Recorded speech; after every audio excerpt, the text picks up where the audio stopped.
오늘 하나님께서 우리에게 주신 말씀은 하박국 3장 16절에서 18절 말씀과 시편 37편 1절에서 6절 말씀입니다.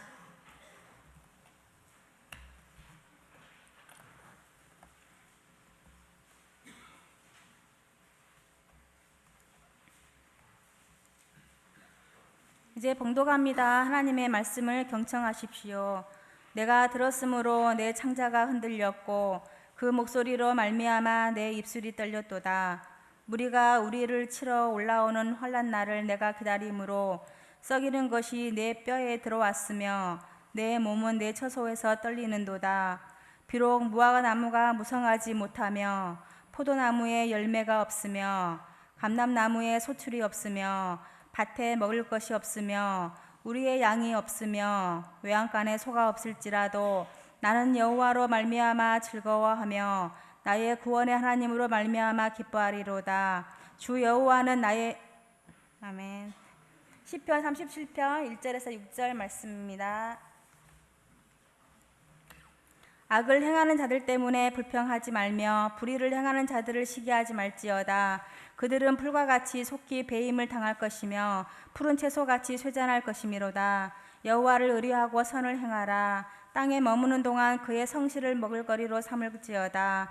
또 여호와를 기뻐하라. 그가 내 마음의 소원을 내게 이루어 주시리로다.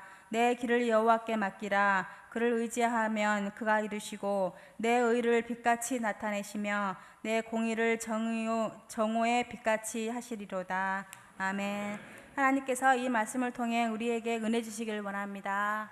네. 추수감사 주일입니다. 하나님께 찬양을 드리고 우리를 베풀으신 주님께 감사드리는 귀한 주일이죠.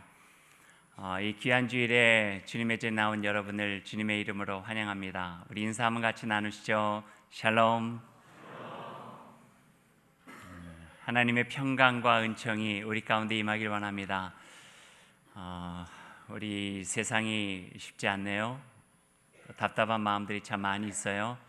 암울하기도 하고요. 하지만 이런 가운데 추수감사주일을 맞이하게 하시는 하나님의 은총은 분명히 무슨 뜻이 있다는 생각을 해보게 됩니다. 특별히 오늘은 아동부와 함께 예배를 드립니다. 우리 어린아이들이 의젓하게 여기 앉아서 어른보다도 더 예배드리는 모습이 좋아요. 훌륭하게 예배드리고 있는데 감사하고요. 오늘 설교를 시작하기 전에 오늘 설교는 저 혼자 하는 게 아니라 여러분과 함께 할 거예요. 조금 이따 설교 중에 스크린에 어떤 PPT가 나타날 거예요. 그러면은 여러분들도 그 PPT가 나타나면은 같이 해주시면 좋을 것 같아요. 하나님의 말씀도 있고요, 시도 있고 글도 있어요. 그 말씀은 말씀답게 읽으시면 되고요, 시는 시답게 읽으시면 되고요. 조금 감성적으로. 그다음 글은 글답게 읽으시면은 오늘 귀한 말씀 속에 우리에게 주신 은혜를 함께 나눌 수 있겠다 하는 그런 마음을 가져봅니다. 우리 함께 기도하겠습니다. 하나님 감사합니다. 주님의 은혜 마음에 품고 귀한 추수감사 주일을 맞이합니다. 하나님 베풀어 주신 은혜 감사합니다. 그 감사 속에 우리의 마음 담기게 하시고 주님께 귀한 영광 돌릴 수 있도록 주님 함께하여 주옵소서. 예수님의 이름으로 간절히 기도드립니다. 아멘. 범사에 감사하라 하셨는데 요즘 한 몇 주 동안은 감사가 차마 나오기가 참 쉽지 않은 시간들을 저희들이 보내고 있는 것 같아요. 중고등 학생까지도 광화문에 나가서 촛불을 밝혀야 될 지경이 되었으니까요. 그것을 보는 부모의 마음은 참 눈물겹고 마음이 무겁기만 합니다. 하지만 돌아보면은 왜 감사가 없겠어요? 개인적으로도 감사할 일이 너무너무 많고요. 가정적으로도 감사할 일이 너무 많고요. 또 교회 공동체 안에서도 감사할 일은 무궁무진하죠. 헤아릴 수밖에 없는 귀한 감사들이 많이 있죠. 하지만 지금 우리의 삶의 환경이 너무 힘들고 어렵다 보니까 차마 감사한 마음을 헤아리기가 쉽지 않다 하는 생각도 해보게 됩니다. 저 또한 설교 준비하기가 쉽지 않았습니다. 설교 준비를 하는데 하박국도 최순실로 보이고 모세도 또 누구로 보이고 자꾸 이 중첩돼 가지고 집중하기가 쉽지 않아요. 누구처럼 그 설교문을 조금 손봐주는 비선 실세가 있었으면 맡길 수도 있었을 텐데 혼자 해결해야만 되는 그런 어려움도 있었습니다. 그러나 이런 과정 속에서 하나님께 주시는 은혜는 분명히 있고 또 우리가 만나야 될 하나님의 지혜와 말씀은 분명히 있다 생각이 되어집니다. 그 마음을 가지고 주의 말씀 여러분과 함께 나누길 원합니다. 신현림 시인이라는 분이 계셨어요. 많이 힘들어하고 있는 딸에게 이렇게 말하죠. 딸아, 여러분도 같이 하셔야 되는 거예요. 딸아, 내가 그랬듯 외로울 때는 시를 읽으렴. 시를 사랑하는 사람들은 늙어도 늙지 않으며 절망스러울 때도 절망하지 않는단다. 시는 넘어져도 아파도 씩씩하게 훌훌 털고 일어나는 힘을 줄 테니까 시에서 얻은 힘만큼 내 사랑은 용감해지고 인생은 깊어지고 풍요로워질 거야. 이 시를 보니까요, 이사야 선지자의 말씀도 떠올랐어요. 40장 31절에 있는 말씀이죠. 오직 여호와를 앙망하는 자는 새 힘을 얻으리니 독수리가 날개치며 올라감 같을 것이요 다른 박질하여도 곤비하지 아니하겠고 걸어가도 피곤하지 아니하리로다. 추수감사절에 감사를 생각하는 일은 아주 자연스러운 일이잖아요. 하지만 요즘같이 그 무엇 하나 손에 잡히지 않는 소위 아이들 말로 하면 멘붕과 같은 상태의 삶 속에서 그럼 우리는 무엇을 감사해야 될까요? 여기서 그 감사의 이유를 아는 것은 국가적인 상황뿐만 아니라 우리의 삶이 때로 나무라고 답답하고 힘겨울 때에 그 안에서 찾을 수 있는 감사를 만날 수 있는 또 다른 비결이기도 합니다. 첫 번째 감사는 무엇일까? 저는 이렇게 주제를 잡았어요. 주인이 누구인가를 깊이 아는 마음, 그것이 감사다는 거예요. 주인이 누구인지를 아는 마음이 감사다. 왜 그런지 여러분 좀 진지하게 들어보시죠. 사람이 기쁠 때뿐일까요? 슬플 때도 있죠. 힘들 때도 있잖아요. 일이 잘 풀리지 않아서 마음이 어려울 때도 있죠. 그럼 그때는 감사하면 안 되는 걸까요? 슬프면 감사가 없어요? 속상하면 감사가 없나요? 아니죠. 만약 그렇다면 우리는 우울증에 빠지고 말 거예요. 진정한 감사는 어떤 상황과 환경을 떠나서 내 존재의 근원적 삶에서 시작하는 것이 감사예요. 저는 이번 주간에 김현승 시인의 감사하는 마음을 여러 번 되풀이해서 읽었습니다. 읽을수록 참 좋았어요. 여러분도 한번 같이 해보죠. 감사하는 마음, 김현승. 마지막 가을 해변에 잠든 산비탈의 생명들보다도 눈 속에 깊이 파묻힌 대지의 씨앗들보다도 난로에서 꺼내오는 매일의 빵들보다도 언제나 변치 않는 온도를 지닌 어머니의 품 안보다도 더욱 다수인 것은 감사하는 마음이다. 지금 농부들이 기쁨으로 거두는 땀의 단들보다도 지금 파도를 헤치고 돌아온 저녁 항구의 배들보다도 지금 산 위에서 내려다보는 주택가의 포근한 불빛보다도 더욱 풍성한 것은 감사하는 마음이다. 그것들을 모두 잃는 날에도 감사하는 마음을 잃을 수는 없기 때문이다. 받았기에, 누렸기에, 배불렀기에 감사하지 않는다. 추방에서, 맹수와의 싸움에서, 낯선 광야에서도 용감한 조상들은 제단을 쌓고 첫 열매를 드렸다. 허물어진 마을에서, 불 없는 방에서, 빵 없는 아침에도 가난한 과부들은 남은 것을 모아 드렸다. 드리려고 드렸더니, 드리기 위하여 드렸더니 더 많은 것으로 갚아주신다.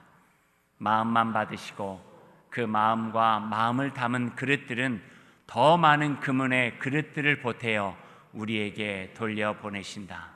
그러한 빈 그릇들은 하늘의 곶집에는 얼마나 많은지 모른다.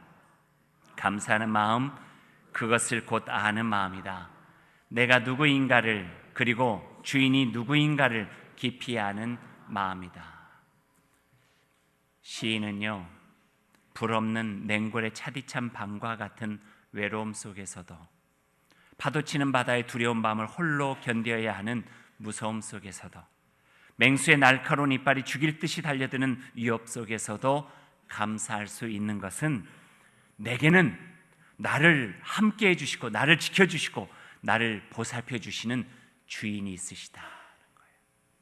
기댈 수 있는 분이 계시고 의지할 수 있는 분이 계시고 내 마음의 어려움과 힘겨운 삶을 들어줄 수 있는 분이 계시고 내가 기도할 때 그 기도를 들어주시면서 내 마음을 위로해 주실 수 있는 그분이 계신다 하는 것이 존재적 근원에서부터 만난 그분으로 인하여서 감사할 수 있다, 이렇게 고백하고 있어요.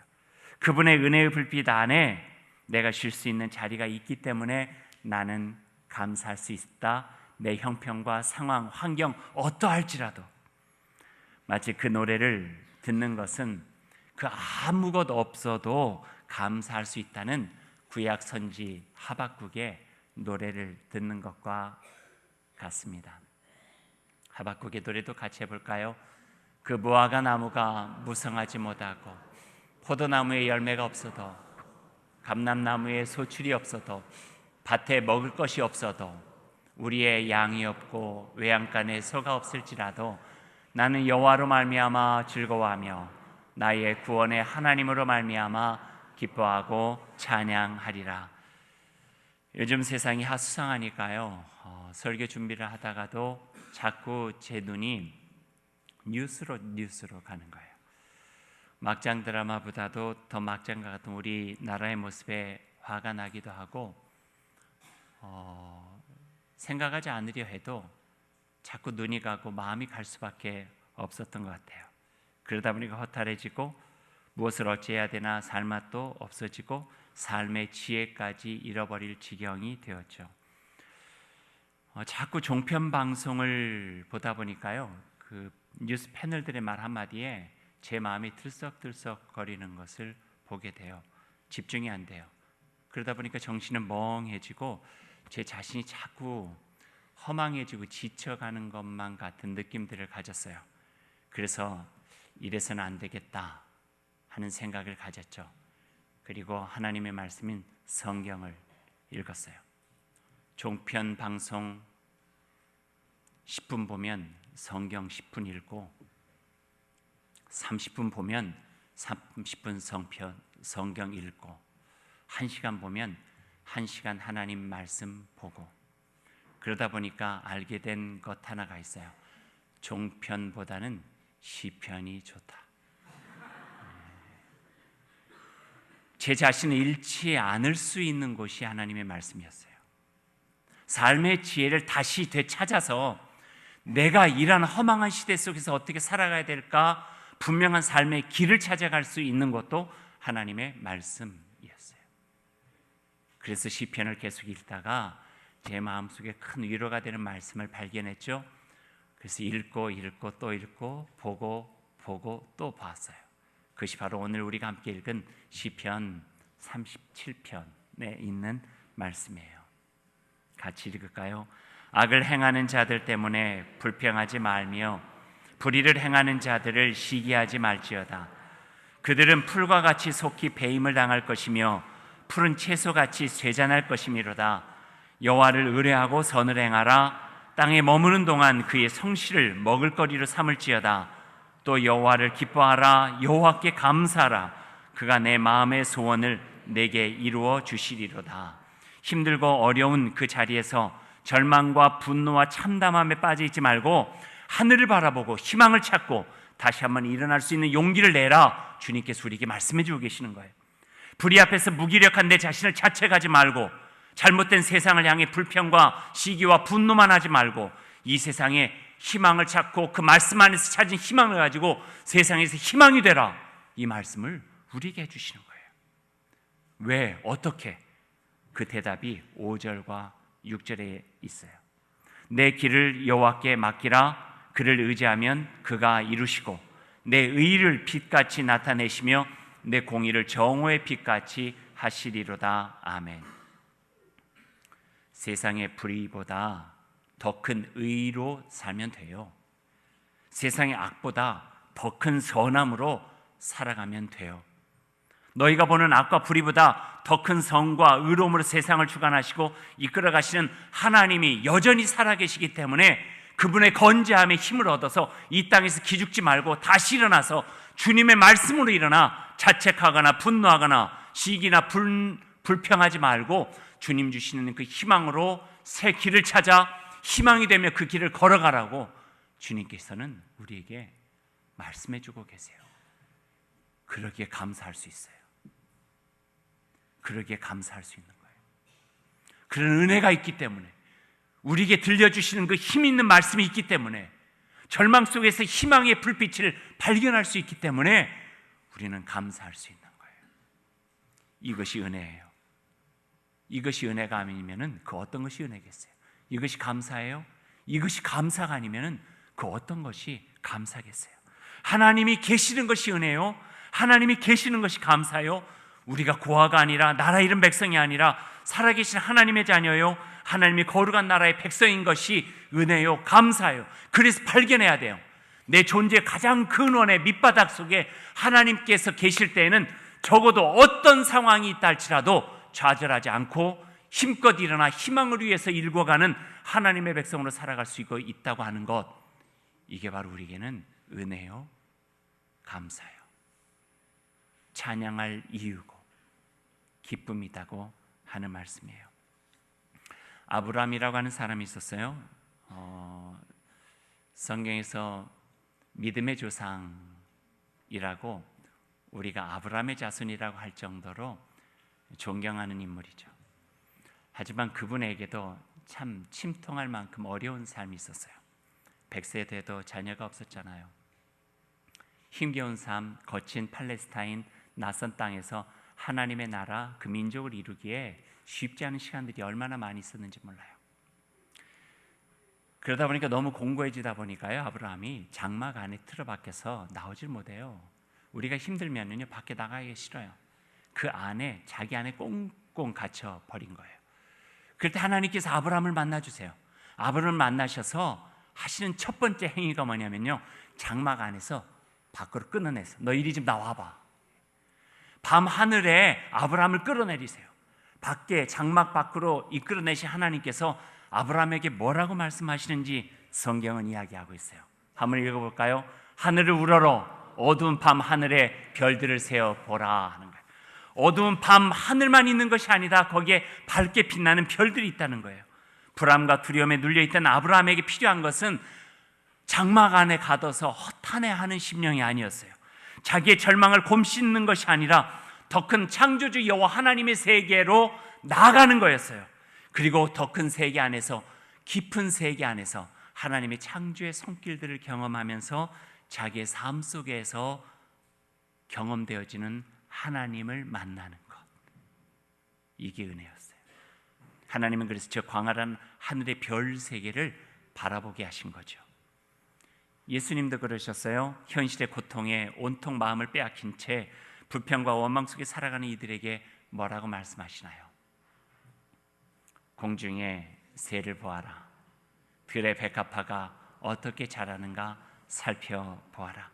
하나님의 창조의 세계로 이끌어가는 거예요. 사람이 만든 세상이 아니라 하나님의 세계로 이끌어 가시는 거예요. 어두운 밤 하늘 칠흑과 같이 어두울지라도 별처럼 희망을 곳곳이 새겨놓으신 하나님을 만나게 하시며 그것으로부터 다시금 회복과 치유를 통해서 희망을 꿈꾸게 하고 희망의 길을 걸어갈 수 있는 주의 자녀 되게 하신다 하는 말씀이죠. 그 안에서 온천지 만물 창조하시고 그 질서에 맞게 역사하시는 하나님을 만나라 하셨어요. 이 말씀을 들으니까 한 편의 시가 또 떠오릅니다. 여러분, 얼마 전에 영화로도 되어져 있었는데 그 일제시대 때 정말 우리가 잊지 말아야 될 한 시인이 있어요. 이름이 동주, 성은 윤동주죠. 1941년 11월 5일에 쓴 시가 있어요. 별, 해는 밤, 아마 아브라함처럼 그도 칠흑과 같은 어두운 조국의 암울한 미래를 보면서 어두운 밤하늘 나가 별을 보았던 것 같아요. 그 별을 보면서 시를 지어요. 희망의 시를. 이렇게 시를 짓습니다. 별 하나의 추억과 별 하나의 사랑과 별 하나의 쓸쓸함과 별 하나의 동경과 별 하나의 시와 별 하나의 어머니. 어머님, 나는 별 하나의 아름다운 말 한마디씩 불러봅니다. 소학교 때 책상을 같이 했던 아이들의 이름과 폐, 경, 옥 이런 이국 소녀들의 이름과 벌써 애기 어머니가 된 계집애들의 이름과 가난한 이웃 사람들의 이름과 비둘기, 강아지, 토끼, 노새, 노루, 프랑시스 참, 라이너 마리아 릴케 이런 시인의 이름을 불러봅니다. 칠흑같이 어두운 밤하늘의 별들은 그에게는 희망의 불꽃이었죠. 앞길이 보이지 않을 때 하늘을 바라보았어요. 사랑하는 여러분, 하늘을 바라보십시오. 창조주 여호와 하나님의 세계에 여러분의 몸과 마음을 들이십시오. 하늘에 있음에 감사하십시오. 하나님의 계심에 감사하십시오. 고개를 들어 주님을 바라보며 얻어진 그 희망으로 이 암울한 세상을 이겨나갈 수 있는 희망이 내 안에 있을 때 그 희망을 주신 존재 여호와 하나님 앞에 우리는 감사드릴 수 있게 됩니다. 사랑하는 여러분, 감사하기 힘들 정도로 세상이 많이 어렵다 하죠. 우리 자신의 삶도 살아가기 벅찬데 때로는 주변의 상황이 우리를 더 어렵게 만드는 경우들도 너무나 많이 있곤 합니다. 그럼에도 불구하고 정의의 하나님은 건재하시고 의로우신 우리 하나님은 그 선한 의지로 이 역사와 시대를 바로잡아 주시리라고 하는 희망을 여러분의 마음속에 품고 우리의 삶의 자리에서 낙심하지 마시고 선을 행하고 하나님의 백성다운 기계와 품위를 가지고 살아가시기를 바랍니다. 주님께서 도와주실 것입니다. 어두운 밤 하늘과 같은 세상 속에 주님은 오늘 우리 이 추수감사주일에 말씀하십니다. 너희들이 이 세상의 별이 되라. 별빛이 되어 세상을 밝혀 아직도 세상에는 여전한 하나님이 계시기에 희망은 있다라고 이야기하며 살아가는 저희들이 다 될 수 있기를 간절히 소망합니다. 아멘.